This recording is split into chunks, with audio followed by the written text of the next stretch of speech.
Ada dua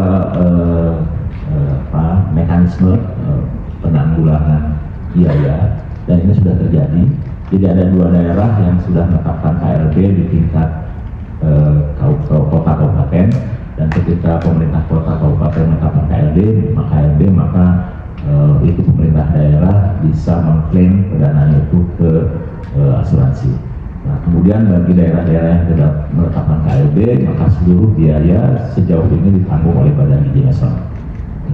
Kita akan kejar SLAS ini secepat mungkin, dan nanti yang kedua sambil SLAS dikerjakan, kita juga sedang mempersiapkan apa yang disebut dengan hazard analysis critical control point.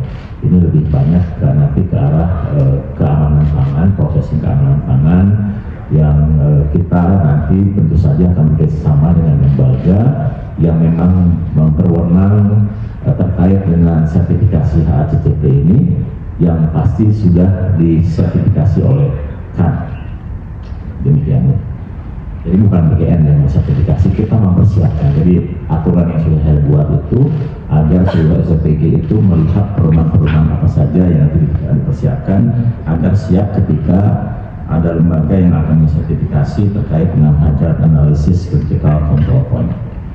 Nah, kemudian untuk SPG yang bermasalah, untuk sementara ini kita stop dulu ya, karena satu kan ada kejadian yang memang harus dianalisis, diinvestigasi, sehingga kita akan tahu sebetulnya apa yang terjadi di tempat tersebut. Sekaligus juga kita merupakan aspek kehati-hatian, karena ketika kita sudah melakukan kegiatan dan ada masalah, biasanya akan ada datang runtutannya ya. Seperti contoh yang sudah saya contohkan di NTT ya.